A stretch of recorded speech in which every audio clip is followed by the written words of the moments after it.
late July of 1973, I was under contract for William Shatner. I was writing a script for Bill, and I was in my office when I got a phone call from Jim Coburn, who told me that Bruce had died in Hong Kong. To say it was an absolute shock to both of us would be a vast understatement. Jim had seen him in Hong Kong a little bit earlier. I can't remember the month that he went over there, but he had seen Bruce, and he had shared with me that he was concerned about Bruce's health and a lot of things that were going on with Bruce. Jim just seemed to think that Bruce had a lot of weight on him, and he seemed to be very, very concerned about things, and he just wasn't himself. Jim and I had remained friends for a number of years after we made the Carey treatment in 71 for MGM, and we were both martial artists, and we just got along really well. He's easy to get along with. In any case, I was truly shocked that Bruce had died at 32 years of age.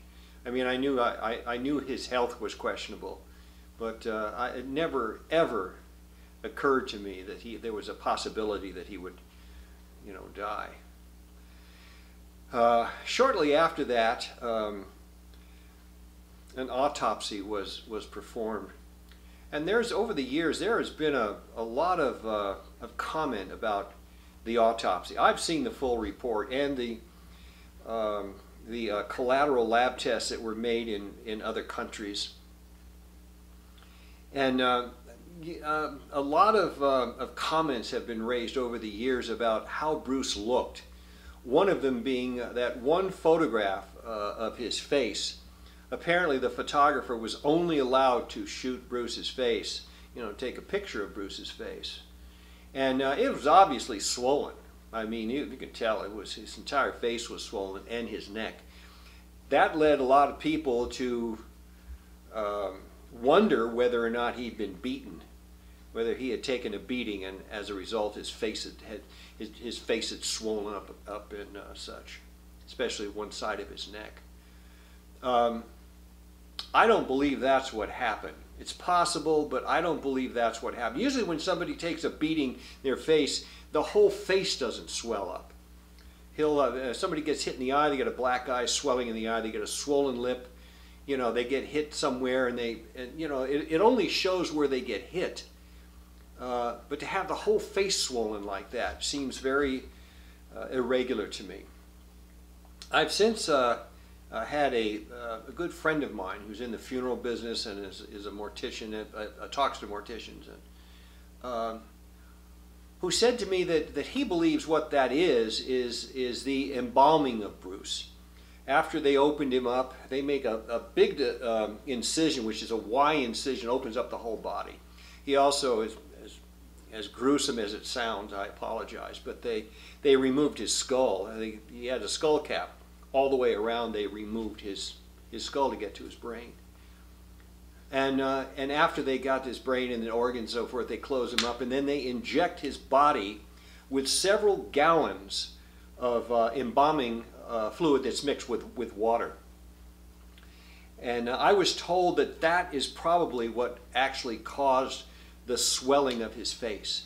That embalming fluid goes into the vessels under a lot of pressure to fill the whole body with this embalming fluid, which holds back the decomposition. In some cases, they do such a good job that the body is mummified, I was told.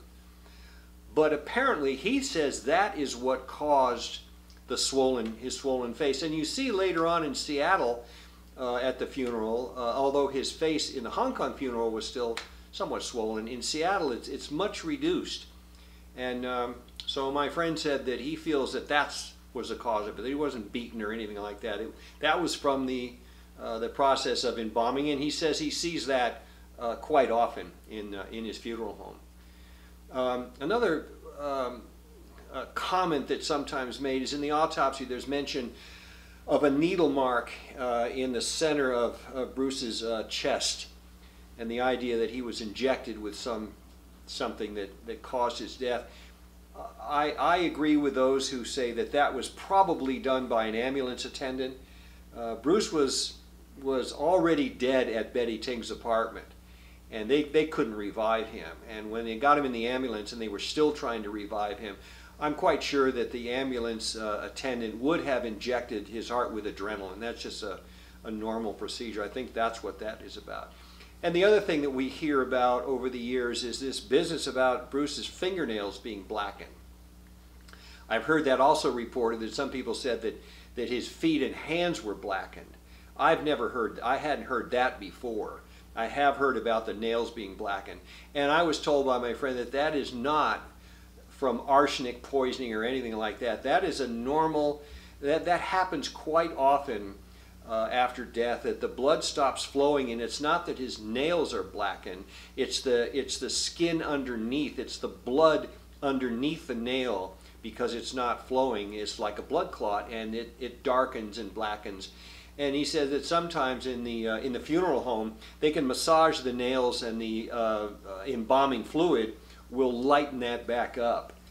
On July 25th, Bruce's body was now in the bronze coffin that Linda had purchased, which cost 40,000 Hong Kong dollars. I think at that time the dollar rate was 6 to 1. Anyway, it was a very nice coffin, and it sat inside at the Kowloon Funeral Home. Inside of the funeral parlor, there were, I believe, 200 invited guests by invitation only, and they sat quietly as a Chinese band struck up a Chinese funeral song, which is quite similar, I was told, to the song Old Lang Syne. There were flowers. There were more than 500 floral arrangements, all in front of Bruce's coffin. And the first half of where his face was, the first half of his body, was opened up, and over his face was a glass partition which stopped individuals from actually touching his body. And they after the service and the eulogy, they walked on by and took their last glance at Bruce. All of the guests, and some photos were taken. And Bruce was wearing the blue Chinese outfit that he had worn in Enter the Dragon, which was really quite nice. Outside was a complete spectacle. When the coffin was brought outside and lifted into the back of the car of the hearse, absolute hysteria occurred. And this had happened actually before, it had already started before the actual funeral service inside, as the guests began arriving. There were over 10,000 Chinese outside. I've even heard as many as 15,000. They lined the streets. They were held back by steel barriers. There were 300 police that were assigned to the funeral. There were some on rooftops and hanging from neon signs to see what was going on. It was an absolute. The next morning, the China Morning Post reported that they thought the whole thing was a carnival, which is kind of sad. But I mean, it was just it was an absolute chaos out there. And every time a new star would arrive, the crowd would go crazy. It's almost like the premiere of a Hollywood movie. All it was missing was it was daytime, but it almost like if it was night, they'd have searchlights. I mean, it was absolutely. I have never seen any celebrity funeral of any Hollywood star that I can remember that had a celebrity funeral that was this big. I really can't. Maybe political figures have a funeral that's big, that is that size of spectators. But I don't know, and I don't know of any Hollywood star that's had that big of a funeral. But and they would cheer, you know, as people would arrive. The only two people that were glaringly missing was Run Run Shaw, who had made the statement and implied that Bruce had taken his own life, which is absurd as far as I'm concerned. And of course Betty Ting Pei. Betty stayed at home. What I read was that she was heavily sedated, and she felt that there was only one woman who had the right to mourn in front of Bruce's coffin, and that was Linda, and that she had great respect for Linda, which was nice of her to say, and that Linda had, you know, many greatnesses. Aside from that, there was a lot of celebrities there, and floral arrangements that arrived from all over the world.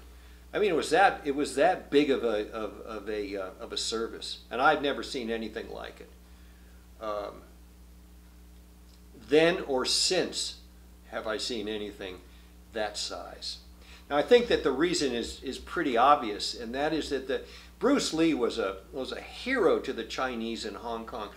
First of all, he was raised there, and secondly, and more importantly, China had been occupied by the British, and then occupied by the Japanese. They had had a long history of being downtrodden. And Bruce Lee came along and made these movies, and he really spoke out against the Japanese and the occupation, and he really, you know, the stories of him shaking his fist up on the rooftops at the Japanese planes go up. I mean, this was the first time that the Chinese people in Hong Kong had a hero that could talk back to the occupation that they had by the British and then the Japanese. And I think because of that, they really rallied behind him, and they had lost their first real hero on the island, and they were quite upset about it. This is how I described what had gone on outside of the Kowloon funeral parlor when Bruce's coffin was brought out. I wrote, when Bruce's coffin was carried from the funeral parlor, there was utter pandemonium as the police were forced to link arms and form a human chain to restrain the surging crowds. Soon reinforcements were summoned as women and children were repeatedly yanked clear of the barriers to prevent their being crushed. Old men sobbed, women of all ages fainted, and many were given medical attention for a multitude of physical ailments. Long after the funeral procession had gone, the police with loudspeakers were patrolling the streets, urging the people to please clear the area. I have never in my lifetime ever seen a funeral of that magnitude. After Bruce's funeral was over in Hong Kong, his casket was flown to Seattle, and it was during the flight that it's been said that his casket mysteriously opened and that the blue dye from his suit bled all around the white silk interior of the coffin. This in turn led the Chinese to believe that the man will not live in peace and that there were unsettled matters, hence the title of my book. As many know, the Chinese in Hong Kong and elsewhere are very superstitious, many of them.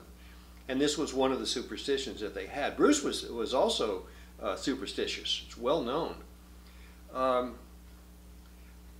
You know, since then, I've learned other things about that flight, and one of them is that it probably was not the dye from his suit that bled onto the white silk interior, but the embalming fluid.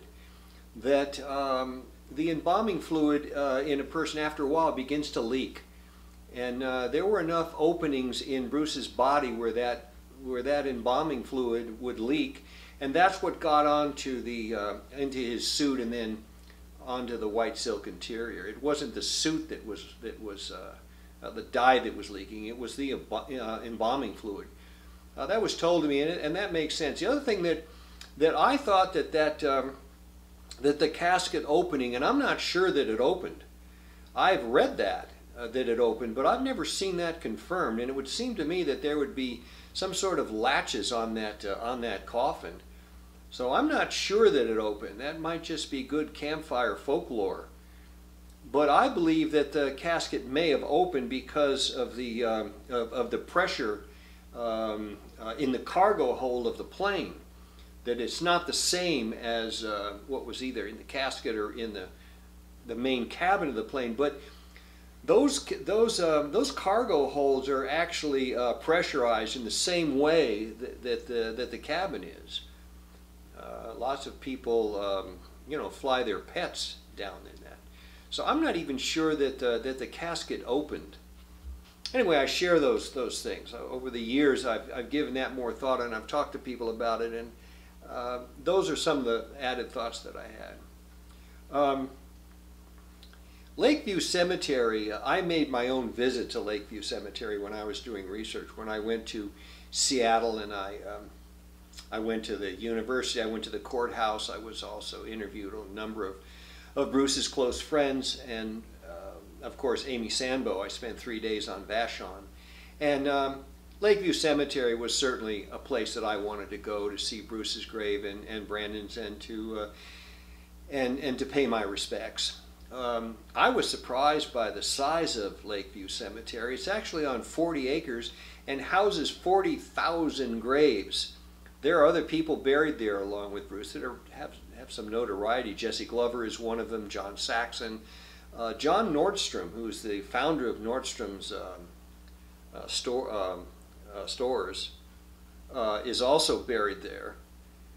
And actually in 1990, I think it was 1994, Kurt Cobain was refused burial there, respectfully, because of all of the traffic of people coming to Bruce's grave every year.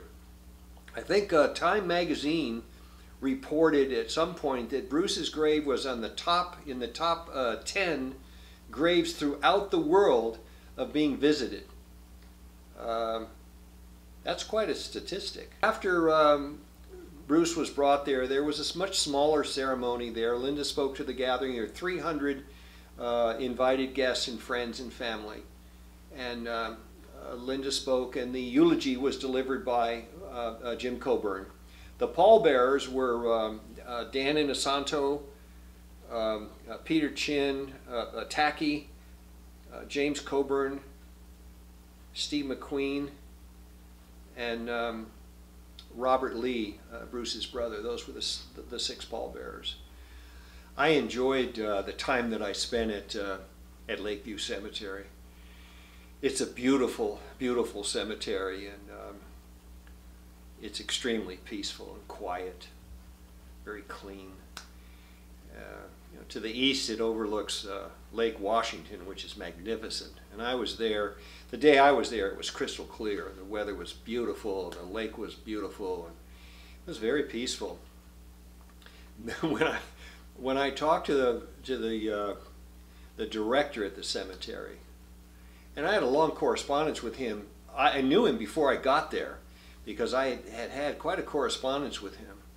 One of the things that troubled him, or I don't know if he saw it coming. You think he might have, with all the Chinese that live in the Seattle area, but apparently he wasn't prepared for this. There were people who were starting fires on Bruce's grave early on, and the Chinese have a custom where they have what they call hell. Well, there's a number of things they set fire to.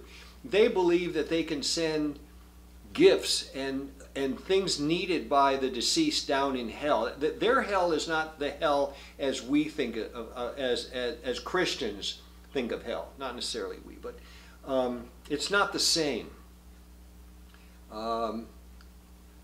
So I don't want anybody to misunderstand that I'm saying Bruce is in hell. That's not what I'm saying. You can look it up on the internet. There's a lot of information on hell banknotes. Here's what one of them looks like. I'll print this out. They're usually in huge denominations. This one is $5 million. This one banknote. This is a hell banknote. And when you buy these, you buy them in packs. So you're literally buying trillions of dollars at a time. I can't remember where I got this. Probably when I was in Hong Kong, I think. But this is a hell banknote. And if you wanted to send money down to Bruce, you would put this on his grave and set it on fire, and somehow that's what takes it down. But the problem is that if it were just these hell banknotes, it wouldn't be that big of a problem. But apparently there were people, if you wanted to send them a Rolls Royce, you buy a paper mache Rolls Royce, or a house that's paper mache, or whatever it is you want to send to him. You bring it to his grave and set it on fire. And he's then receives it in the grave, whether it's a car, a house, money, whatever it is. You just set it on fire in the grave. Well, apparently they were having such a problem up there with all these people setting fires on Bruce's grave. I suppose it's not that funny, but they were doing it, and the director of the cemetery shared with me they had to find a way to put a stop to it, and I guess they finally did. The gravesite itself, as I understand it, has gone through some renovations over time. I guess there was a time where there was some renovations done. I think there was some vandalism on Bruce's headstone. I don't think anybody maliciously wanted to damage anything. I think they just wanted a piece of the headstone. Anyway, as I recall, the headstone needed to be replaced. And now my understanding is I get pictures from people who go to the gravesite, then they take a picture and then they send it to me. So I have a lot of my friends have sent me pictures. There's now a bench there where you can sit, and it looks very, very nice. I believe that Linda's parents are also buried there. Her mother and stepfather Willard and her mother Vivian. And anyway, it's a beautiful, beautiful place. I only had in my research, I only found myself, as far as the cemetery was concerned, chasing down a rabbit hole, and I don't know how. I can't recall how it started. I think it started by accident. But I was looking for. I was at the Department of Vital Statistics, and I forgot why I was there. But somehow I got talking to someone, and it came up that the death certificate would probably be, I wasn't looking for the death certificate, but someone said, well, if you want the death certificate, it's probably here in Seattle. And I said, well, he died in Hong Kong. And I think as I recall, I was told, no, you cannot bury somebody in Seattle unless you have the death certificate, and the death certificate travels with the body. So I thought, well, that's interesting. So I asked the funeral, I asked the cemetery director about that, and he said, no, we don't have a death certificate. And Vital Statistics didn't have a death certificate. And apparently you have to have some kind of a permit in order to bury somebody in Seattle, and you need a death certificate. So I went back and forth, and I remember I got this letter back from, this is from the Seattle King County Department of Public Health Vital Statistics, and a note that said that the death certificate for Bruce Lee is in Hong Kong, not Seattle. I'm sorry you were misinformed. And then I get another letter here that says no record, no permit. Called Mr. Bleecker, same date. I went back and forth with this because I just got curious. As an investigative journalist, I just couldn't understand why somebody was telling me you cannot bury a body in Seattle without a death certificate and without a permit. But there was no death certificate, no permit, and the death certificate was back in Hong Kong. I finally just went on, I left, and I just let it go. I personally believe that Bruce is buried in Lakeview Cemetery. I don't want anybody to misunderstand. I'm just saying I was chasing that rabbit hole. Somebody wants to look into that, fine. I mean, there's so many sleuths out there looking into these, corners of his death and his autopsies and all that. I am convinced that he is buried there. I just couldn't figure out why there was no death certificate. I've seen the death certificate that's in Hong Kong. I have a copy of it. But they don't have it in Seattle, and I don't know, maybe they don't, maybe I was misinformed. But that was one that I chased around for a little while, and I finally just closed it. It's an open file, but I just put it away. It's not that important. Unless, I don't know. I can't imagine that Linda would have buried Bruce in Hong Kong. It was going back to the communist China in 97, which they could have closed the door, so it made no sense. Anyway, that was one rabbit hole that I went down. I've talked to some friends about it over the years, and I guess it's one of the, there's no there, but I share that just because it was one of the open areas that I was unable to confirm. The other one is I was curious as to what happened to the bronze coffin. And some people have asked me, Bruce was brought here in the bronze coffin, but the coffin was changed. He had a different coffin. So where is the bronze coffin? And it's possible that it's still at the funeral home, that it was swapped out. I forgot the name of the funeral home in Seattle. It's now a beer parlor, I understand. But the coffin was changed out. So people have asked me if I know what happened to the original bronze coffin that actually held Bruce's body in Hong Kong and traveled, and he traveled in it from Hong Kong. It certainly would be a piece of memorabilia, that's for sure. I don't know what happened to the bronze coffin. I really don't. Linda would know. I'm sure there are people who know, but I don't know. So anybody that's been wondering about what happened to the coffin, the bronze coffin, the original one where the blue dye leaked all over the white silk interior and the coffin had to be changed, I don't have the answer to that. Anyway, all things said and done, Bruce Lee, and as far as I know, is buried in Seattle. He's been laid to rest there. He's in a beautiful, beautiful place, one that meant a great deal to him when he was much younger, when he was in college. And it's a beautiful resting place, and he's visited by thousands and thousands of his fans regularly every year. And so it brings great joy to those people that go to Lakeview Cemetery, and I certainly enjoyed my time there. And anytime I'm in Seattle, I've always made a point to pay my respects to Bruce and Brandon.